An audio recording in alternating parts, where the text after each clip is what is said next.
Hi, and welcome to Elevating Your Wellbeing. My name is Lindsey Stanberry. I'm founder of The Purse, which is a newsletter about women and money, and I'm really excited to be here to host this conversation. I caught the tail end of the last conversation and really enjoyed hearing about cooking. So I think this is a nice segue into the topic of self-care, which has become a huge topic of conversation in recent years in the workplace, which is a great thing. But it also really means different things to different people. So I'm really looking forward to joining this amazing panel of women to talk about how well-being impacts the workplace. So today I'm joined by Seema Bhansali, who is the Vice President of Employee Experience and Inclusion at Schein, Danielle Farage, who's a Gen Z speaker and talent expert, and Sruthi Nair, Director of Voice Core Engineering at Dish Wireless. So to kick things off, Seema, let's start with you. What inspired you to focus on well-being in the workplace, and why is it so important to you? Yeah, thanks for the question, and grateful to be here. Thanks to Muse and Fairygodboss. So for me, two things. One, we're a healthcare distributor, so going through that during COVID took a real, toll on our team. And I think that was one of the things that inspired me, is hearing roundtable after roundtable of our team members say, hey, I'm really burnt out, or I'm stressed, or, want to do my best for customers and their patients, right? They felt a real responsibility during COVID. So that was one. And two, authors often say you write what you need. I think I program what I need at the organization. And so for me, it was a real personal journey through understanding that intersection between wellness and performance, my health, my family, etc. I'm the type of person that goes until my body tells me that it's time to stop. And so learning how to stop before that moment was something that inspired me to really think through, what do we need as an organization to help our team members not just survive, but thrive through their everyday. That's amazing. Danielle, I'd love to hear from you too. Definitely. So I would say, similarly to Seema, there was a lot of personal motivations behind my focus on well-being. I've gone through a lot in just a few years in the workforce. I've gone through burnout. I've gone through a toxic workplace. I've gone through a really incredible workplace, the juxtaposition of the two. I've gone through a parental divorce. So I've been through a lot in the past few years. And I also come from a generation that's extremely sensitive to mental health. We grew up talking about our feelings rather than shoving them down. And I think we're really ready to bring that into the workplace. And personally, I have some health issues, and I come from a family that is super, focused on like holistic wellness. So it's just been a huge part of my life. It's not something that I can ignore. To Seema's point, I can't just, turn off my mental health and attention to it. I have to actually work with my body and how it's feeling depending on the day. And I think it's something that is largely under talked about. So I'm excited that we get to talk about this, especially on an all-female panel. It's really special. That's amazing. And Sruthi, can you talk a little bit about how you ended up focusing on wellness in the workplace? Yeah, and I basically, almost a couple decades in the IT field, telecom field. Here it is all stress. We are always in stress, always in exhaustion. And I have always realized, you can be in stress, you can be exhausted, but your productivity will decrease. You're not gaining anything out of it. You're not happy at home, you're not happy at work, you're just trying things out. So I always feel that you have to focus on your well-being, because if you are happy, people around you are happy. And that's very important for me. Yeah, I agree. It can really impact your coworkers. Danielle, in your experience, what are some common challenges that employees face when it comes to talking about their well-being at work? And how can they, face these challenges head on? Definitely. I think there was a study that came out a few months ago that said roughly like 1 in 6 people are struggling with a silent illness or some sort of like health thing that they're going through that their employer is not maybe aware of. And so I think that's like a huge challenge with, I think for many people, obviously, based on the numbers, of just feeling alone in the battle and in, this health journey, because it really is a journey. So I feel like that's one thing.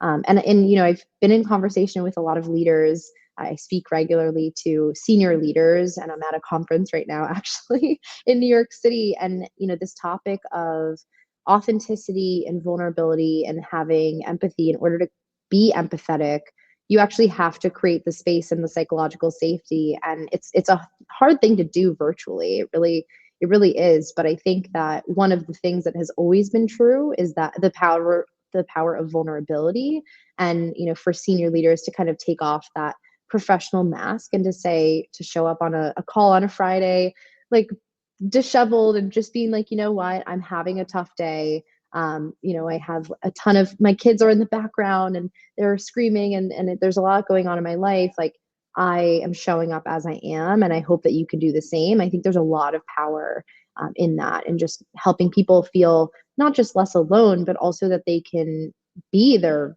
true selves and show up in a way that's authentic. I think it's also something that Gen Z highly values in leadership today. Seema, Sruthi, do either of you have anything you want to add to that? Yeah, I would speak for myself, and I have seen women struggle with this as well, is advocating for yourself. I kind of feel people are myself, when I was younger, I was scared. I mean, I was like, if I say this, will I be judged? Will I be, and I used to feel guilty that I cannot go and speak my mind out, or if I have an issue. So I feel the main problem or main issues many women face is how to advocate for themselves, how to speak out their mind, communicate. I mean, and you have to communicate. If you speak up, to your manager or whatever problem you have, if you speak up, it is beneficial for both, and that would have a plan to success. So I think people should advocate for themselves and come out of the shell of, okay, I can't, or I'm scared, or I'm judged. It's okay. It's okay to be judged. It's fine. So if I could add to that, and I may take us down a different track, Lindsey, and you can auto correct me here, but I think, and I'm seeing all in the chat, like folks that are talking about a male-dominated workplace and toxic work environments, and this has got to be a partnership between your organization and you. You cannot do it alone. Ladies, do not gaslight yourself into thinking this is about you. Okay, the structures that are in place, these systems weren't necessarily built for all of the complexities of a woman's career and home life. And we know there's a difference between women and men when it comes to that. I mean, the statistics are there. So I just want to make sure we understand as people that this system wasn't necessarily built with you and your needs in mind. And so you have to remember that. Don't try to be something that you're not. And you have to work within to sort of reform systems and try to make them be where they are. So companies have to meet you where you are. You can't just do it alone. And so I love the points around, being open and having the conversation, but also companies need to create a safe space for you to do that, to enable you to have those conversations. Managers directly need to do that. So there's a lot of partnership here that has to go in terms of how do I create a space that I'm well in. There's a lot of work to be done on I would say more on the organization side than on the individual side, but on both sides of the house. Seema, that does a great job of leading me into my next question, which is like, how can companies create better workplace cultures that prioritize employee well-being? And we've seen corporate culture change so much over the last 4 years, right? It's just been completely upended with, everybody went home and now everybody is back in some capacity and some people aren't back at all. And it's a little all over the place. And so in some ways it's great because I think people are more open about what they need. And then in other ways it's a little bit more complicated because you're not in the room with someone and it's harder to form relationships. So I'm just curious, what do you think is important and how are you seeing it work successfully? Yeah, I think what's really important is opening up the conversation. There has to be an acceptance that this is the time we're in. Going back to pre-pandemic days, not an option. It's not an option. Mental health is a challenge that is on the rise for everybody, every organization. This is not just your organization. This is everywhere. And so for us, what's been really helpful is our senior leadership engaging in these conversations. openly saying it. Our CEO, I give him a lot of credit, at the top of almost every session we open, he talks about the fact that mental health challenges are real and every family faces them. Just opening up that conversation. We talk about suicide and suicide prevention. It's not an easy topic, but we talk about it. We do things monthly for our team. So I think having the open dialogue encourages people, then they're in a safe space to be able to raise their hand and say, this is what I'm going through. This is where I am. But you have to have leadership buy-in from the top, and you have to start driving a culture. It's more of a culture of wellness than it is any specific program. It is making sure that people feel that they can have that conversation. At least for us, that's been effective. Shruthi, do you want to add anything to that? Yeah, I agree with what Seema's saying, and mainly the companies have to focus. Even we are more like Dish Wireless is more like a startup company. So we have been given 8 months and said, okay, 5G has to be put up, FCC compliance and stuff. So we are all under stress, we work. But I've seen that it is really, it's up to the company how you make the people feel that they're cared for. So we have holistic programs like Daniela was mentioning about mental health. And then we have things like emotional intelligence. We actually gather senior leaders and managers, train them on emotional intelligence. It's not that they don't know. It's just that emphasizing makes a lot of difference, right? And if you are empathetic to your employers, that is what we need. We need empathy, we need emotional intelligence in managers right now. And we've seen a lot of difference getting these practices in. Then, of course, you have flexibility and stuff. So it helps. It helps, as she said, it's not an individual. There is no way an individual can make any difference. It is when you have a support group inside the company, they talk about it, and then the leaders take some sort of accountability. That's when a difference is made. And I just saw a comment where somebody was asking, how do I express myself? See, I wouldn't ever say go and start, nagging or complaining. No, don't have that approach at all. But make a safe space with your manager. Try to express yourself, position yourself, but in a very nice way. Maybe tell what you feel. There is no point keeping it with you. It's just going to add to the frustration. So if you have any issue, it's always good to talk and make the other person understand. Hopefully both of you can come up with a plan and which works for both. I would say, just to add to that, the more specific language that I advise my friends a lot of the time to do is, if they have a challenge or, wellness, but it could also be, I don't know where I stand within this organization. What's my growth plan? A huge question to ask is kind of just framing it like, well, in order to succeed in the organization and to further my growth, I'm looking for us to make these changes, or I'm looking for more guidance on XYZ. Do you think this would be possible, right? Coming up with solutions and being in this solutions oriented mindset rather than coming up with challenges. And even though it might be a challenge that you're facing, I'm sure someone else is also facing it as well. So just coming to the table, I think, with solutions is a better approach when you're dealing with any sort of challenge, right? Because you don't want to make it more work for the people that are probably already overworked, like Seema. But I think that's a huge point that I just want to underscore as well. Yeah, I agree with you, Danielle, on 2 points of that. One, that usually if it's the problem you're facing, other people are facing too. And so, creating those safe spaces where people can share usually can open up so many opportunities. And 2, really some of the best advice I've ever received is to just go in with the most positive attitude that you can have about these things. Ultimately for the employer, it makes more sense to have happy, healthy employees. Yeah. So coming at it from a positive perspective rather than a negative one, I think can lead to bigger changes. And assuming best intent too. I think a lot of the time, like even with my own mother, like she's a baby boomer, I'm a Gen Z, and we used to really butt heads like a lot. And I started going to therapy, and like I'm so open about this because I think it's important to talk about.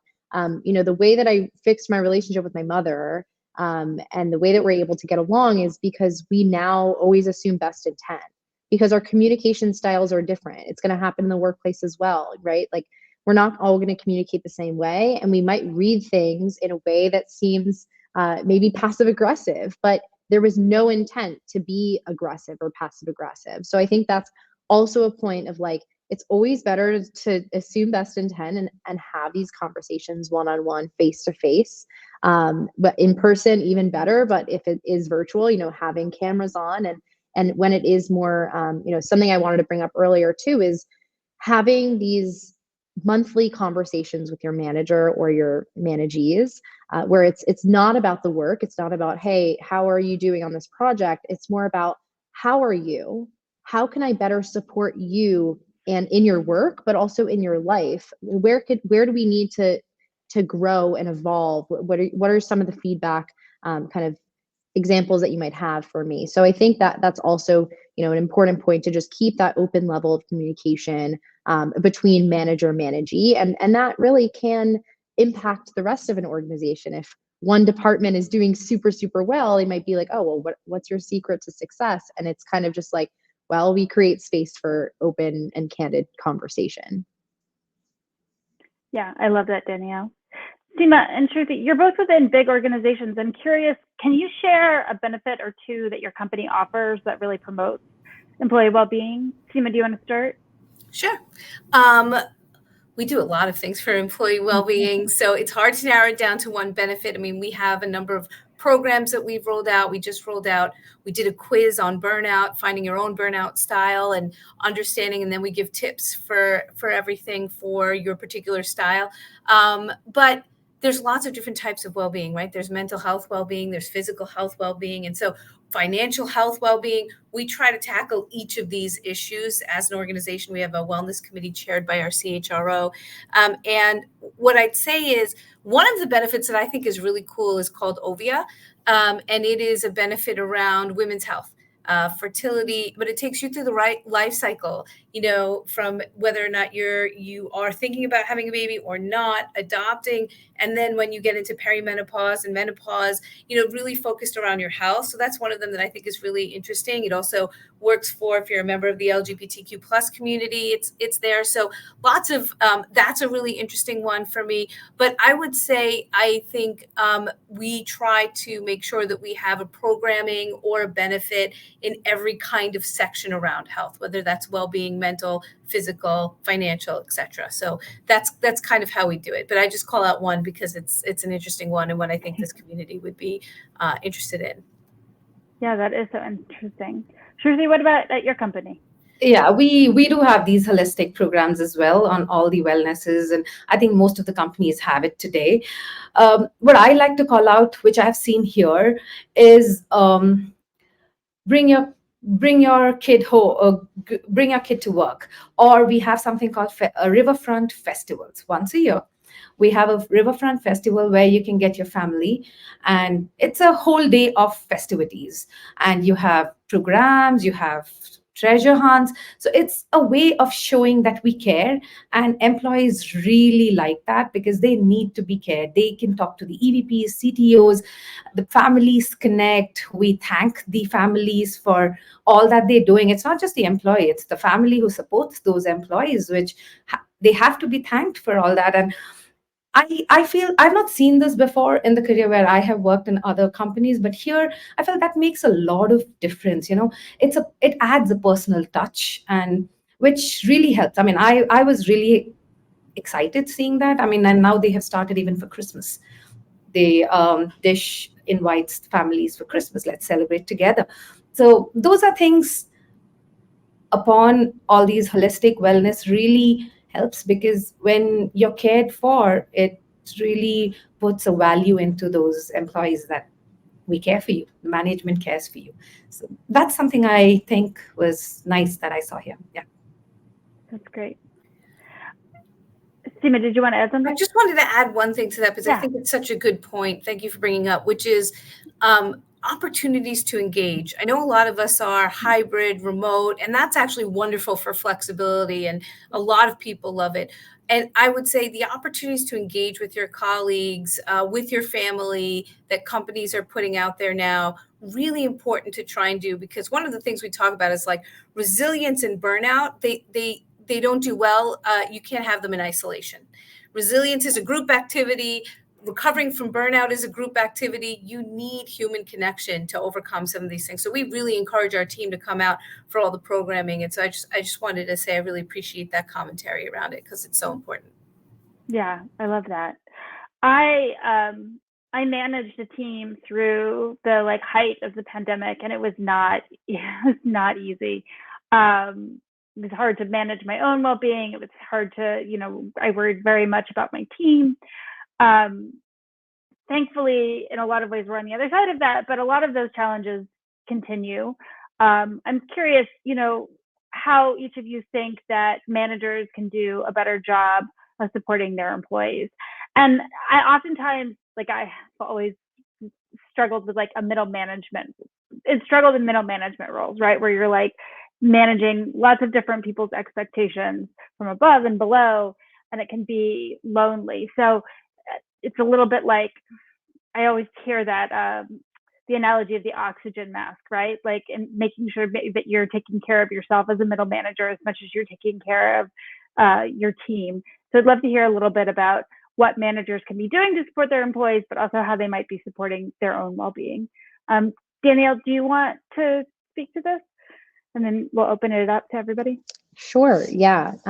So I feel like there's definitely been a huge shift in the work environment from sort of this, during the pandemic, it was a little bit like every man for himself attitude of, well, none of us are safe.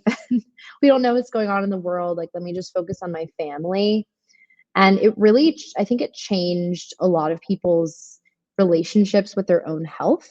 I think there's a lot more experimentation happening with different modalities of health. And I think that, being open about that, like I said before, like the vulnerability is really important, especially when it comes to this younger generation, because we all want to learn. We all want to learn like how to better take care of ourselves. My generation is very focused on well-being.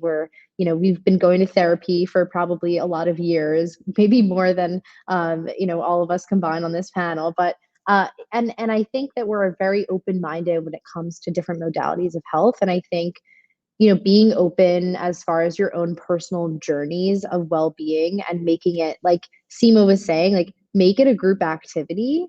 It's so incredible. Like, I mean, the idea that maybe a team of mine might go do breath work in like Brooklyn, or like have someone come and do like an ice bath or something that's like different.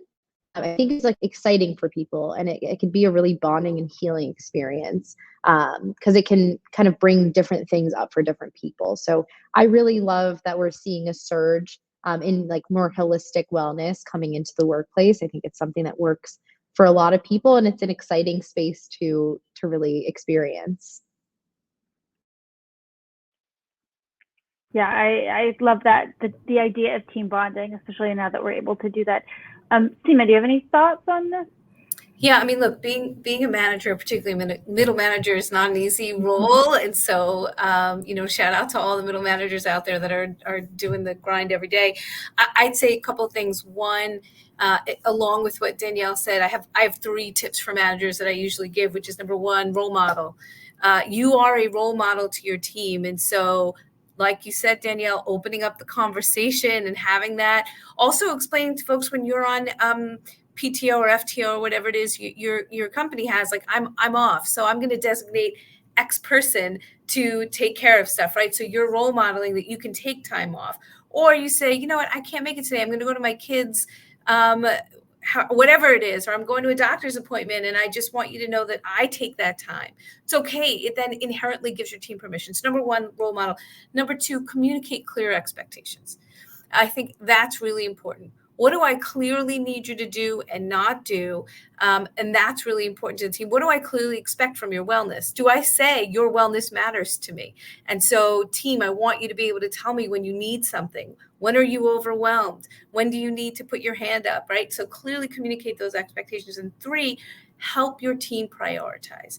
There is no shortage of work coming in. And I see a lot of comments on toxic workload and toxic workplaces. There's never going to be a shortage of work, right? You're always there. I've never met somebody who said, yeah, I'm properly resourced. I have literally never had that conversation with anyone in any organization. So it will never be shortage of that. What middle managers can do is help their teams prioritize that workload. What's really important do you need to do right now for this week, for this month? And when something new comes in, what am I taking off the plate to make sure that you are balanced? So those would be my top 3: role model, communicate clearly, and then prioritize. Those are great, Seema. I love that. Sruthi, do you have anything to add? Yeah, I have the first point as clear expectation. That I have 4 points, just like Seema has 3. I have 4, and we match in the first one for sure. The second one I would say is praise in public, but criticize in private. When I say criticize, it can be constructive feedback, whatever. But I always feel you praise an employee in public, that motivates that person a lot. So that has to be done, but never criticize or give, even if it is constructive feedback. I would say it's a personal touch is better in a safe space, one-on-one. That would be better. So that's my rule number 2. Rule number 3 is approachable. I want all the managers, middle managers, me, myself, to be approachable. Nobody should fear to come and communicate to me. So I have to create that environment, and I would work on that. If that means I need to be emotionally intelligent, I work on that skill. If I need to show empathy, I work on that skill. But anybody and everybody should be approachable to me and speak their mind out, what they're thinking. What do you need help? How can I help, right? I mean, and as I said, if you are stress-free, you're more productive, it's beneficial for me. So I really focus on approachability as well. So these are my takeaways. Yeah. Yeah, I am a big fan of the praise in public, criticize in private. Because I find that people often think that when you criticize in public, the people who do good think it's about them, and the people who are not doing good aren't listening anyway, and it doesn't really work. I want to take one of the audience questions. Danielle, I'll kick this to you. And then I'd love to hear from everyone again, but how do you navigate a negative or toxic workplace, especially when your department, this is mostly women, but I also think like it could go either way. Like if you're dealing with mostly men, if you're dealing with mostly women, sometimes it feels like it can be hard to know like what to do and what to say. And honestly, sometimes you kind of just have to like throw in the towel and find another job. I know that's another thing to say, but right. That would kind of be my answer. I mean, I would say, I don't know any specifics, but I have had people come to me about toxic workplaces and having been someone who navigated her way out of one versus sticking it out for longer than, was needed, which any amount of time is longer than is needed, in my opinion. But what I would say is, determine like how this is impacting all levels of yourself, your health, your emotional, cognitive, spiritual self. And what I did was I wrote a pros and cons of Benjamin Franklin. I literally at the top of my pros of leaving was mental health going up, and my cons of staying was mental health going down. And that was literally what I needed to know to leave. And I think, I didn't leave with a job in my hand, which I think in hindsight, I probably should have done. But at the same time, it was such a level of toxicity that I kind of just needed a break from, I guess, what's the word? Like answering to anyone. And so that was what I needed to do. And 3 weeks later, I got a job at a Series A startup that I absolutely loved and was my best working experience to date. So you never know how the universe can, answer you. And I think sometimes you just need to trust that this is the way that you need to go. And I would probably say to throw in the towel if it is keeping you up at night, which I think I read in the comments. So yeah, that would be my answer. Seema, what are your thoughts, especially as an employee experience Yeah. executive? Look, there are times when that's the answer, right? You have to really dig down in that. But I want to be realistic and understanding that some folks don't have that financial freedom to be able to take that gap, right? So the first thing I'd say is let's try and understand, is your workplace toxic or is your work group toxic? Where's the toxicity coming from? Because sometimes it's just a manager, but there are other managers in the organization that are wonderful and drive a very healthy workplace, right? So know where the toxicity is coming from and then try to jump towards that place where it's healthier. Or is the toxicity coming from the top? And then I think you're in a position Danielle talked about. If the toxicity is coming from the top and it's all throughout the organization, it's tough. I will tell you to know your rights. That is a place where I tell you, and I'm not giving legal advice, and I'm not, I'm putting on a little bit of my attorney background, but know your rights. Understand what accommodations are necessary if you need them, where they come from. I think it's really important for you to know that. So if you're stuck in a financial position where you can't leave and you find yourself in this environment, know what you are eligible to be able to get and not get. Talk to the HR folks. Always think about that. But yeah, first track the toxicity. Where's it coming from? And how can you maybe navigate your way out? Sruthi, I'm curious, do you have anything to add? Oh, I agree. I think Danielle and Seema covered everything, but I would just say, don't wait. Don't wait till you're completely burnt out. Even the first light that you see, oh, I am moving towards the direction, I would say at least start planning towards what you want to do. I would just leave it at that. Yeah, dealing with a toxic workplace can be so hard because it can be such a confidence killer. So I'd also add, finding a network of people to be supportive of you, and remember that, that one incident is not necessarily a reflection of your entire career or a reflection on you as an employee necessarily. Seema, I'd love to hear, we're talking about toxicity in the workplace, but there's lots of other kinds of stress. Sruthi was talking about the big goals that Dish Networks has. People are often under a lot of pressure to perform. You've mentioned that nobody has ever said that they're perfectly staffed. So I'm kind of curious, effective strategies that employees can use to manage their stress and just in general improve their well-being at work. Because, my dad always says there's a reason they pay you for your job, right? It's work. It's true. Yeah, it's true. Work is work. Doesn't mean it has to be bad, right? So, yeah. Right. I think there are some strategies that will really help. I think the one I will go out on a limb and say it's hard for a lot of women is boundary setting.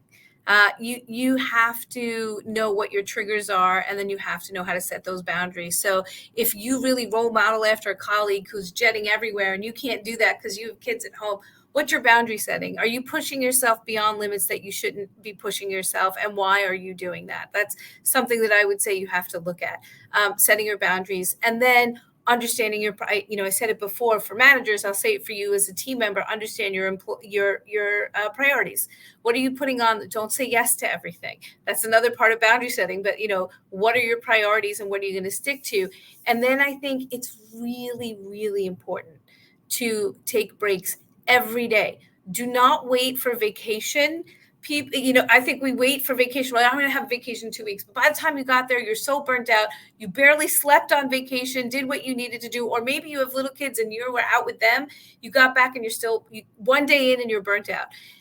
Managing stress is an every single day priority. It cannot be something that you put off until you go away on PTO or whatever.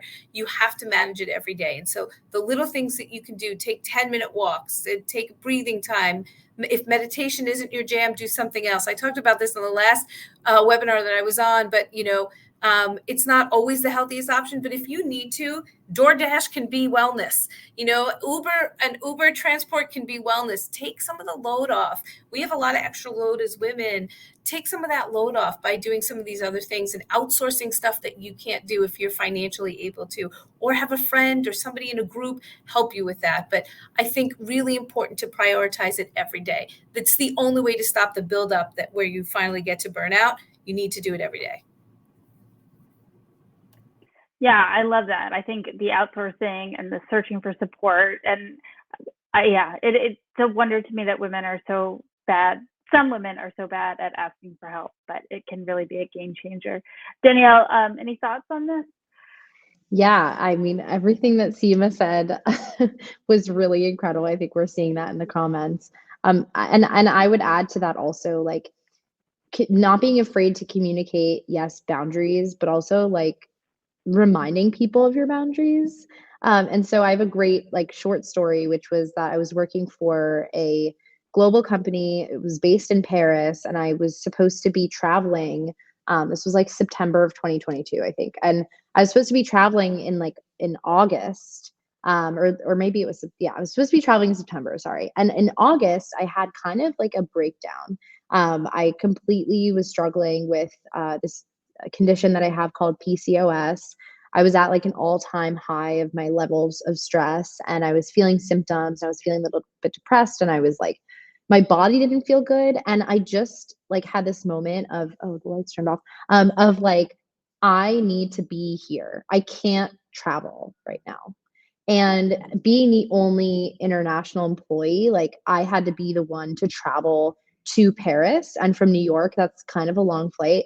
Travel takes a huge toll on our bodies, especially for women. And like, I don't think that we honor that at all in our society. And so I was like, okay, in my monthly one-on-one with my boss, I sat down and I said, listen, I'm going through some health stuff right now, but I don't think I can make it to, it was like literally the company retreat, like the yearly annual company retreat. And it wasn't many of us, it was like 5 of us. But at the same time, he's like, wait, no, like we're not doing it without you. So if we need to push it back by a few weeks, that's totally okay. Just give me an estimate. Maybe let's wait like a month. Does that sound fine to you? And I said, I think so. Let me think about it and I'll get back to you in the next 2 days. And that's what I did. And I ended up going, we pushed it out a month. It ended up being better anyway for everyone on the team. And you know what? At the end of the day, I advocated for myself, and I will never regret that because it was what I needed at the time.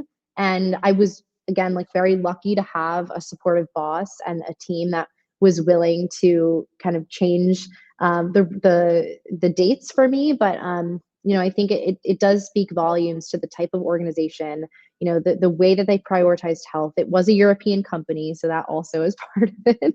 But I think that just being honest and not being afraid to communicate how we're feeling when we are in those moments of like, I can't extend myself further than I am right now, it's a really important thing to keep in mind.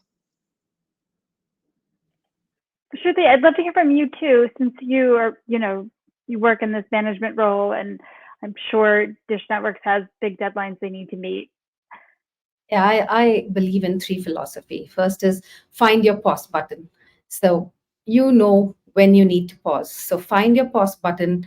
Second is make time for yourself. As Seema said, I would say, I mean, I work long hours, and I have this thing that, I put on weight just by smelling food. I just have to smell food and I put on weight. And I'm like, I have to lose weight. I keep thinking about it. And every day I'm like, okay, I'm going to do this, and you never find time. But if you need to do it, you will find time. So even if it is just walks, even if it is just eat healthy, hang out with your friends, do whatever it takes to be stress free, relax. I would say you should do it. I mean, I was at one stage where I didn't find time to exercise, trust me, and I wanted to lose weight, but I would never find time to exercise. But I love to dance. So when there were programs and there is dance or rehearsals, I would make time and go there. So whatever it takes to make you happy, just do whatever it takes and be happy. And the second thing, I mean, the last thing I always tell everybody is all work and no play makes Jack a dull boy. I think it even makes Jill a dull girl. So, guys, find something and relax yourselves. To your point, Shruti, also, I just started going to dance classes, and it puts me on the best mood. They're usually in the middle of the day at like 12:30. It's such a good break. if I'm not going for a walk in the park with my doorman, who's also one of my best friends, I'm literally going to dance class, and it puts me in such a good mood. And I'm also doing volleyball. So like go back and like either go back to your old, hobbies that you used to do once upon a time, revive them, or find new ones. And I totally embrace being bad at things these days. Yeah, it really helps. I think that you're completely right, Sruthi, about making no all work and no play makes people dull, but it also makes them not great employees. I think that like that balance, like if you just work all the time, you lose that creativity, you lose that edge. It's so important to just take breaks. We don't value that enough, I think. Somehow we're like down to the last few minutes of this conversation. It's been so amazing. I just want to wrap things up by getting all of you to talk about emerging trends in workplace wellness. There's a lot going on. It's pretty exciting. What are you all seeing that you think is a big deal and you're hoping to see sort of spread out and made more the norm across companies? Danielle, I'll let you start. Yeah, I mean, I would say first and foremost, I'm definitely seeing more employee listening happening. Companies are taking note of what people want, and hopefully that translates into actual action. But I think that there is definitely a more of a focus on listening to people. I will say wellness a little bit feels like a fad.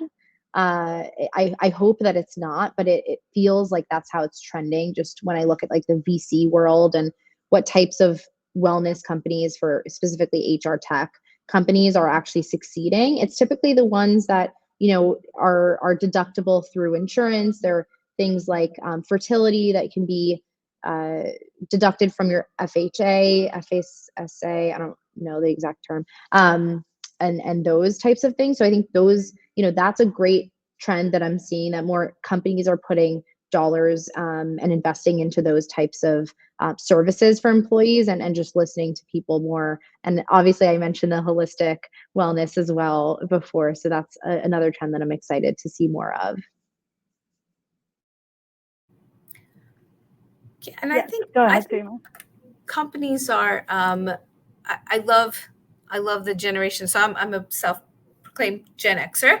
And what I see is the generations that came after me are holding companies accountable for, what are their inputs into this. And so the trend that I like to see is this partnership that Danielle mentioned, where we're listening to employees and then developing content, developing pieces based on that, right? And so the more that employees engage in conversation, the less likely it is to be a fad, the more likely it is to continue to be a top priority. And I really feel with Gen Z coming into the workplace, and then Gen Alpha, we're going to see that trend continue for the work environment. And I think that's really important. So would keep that pressure up.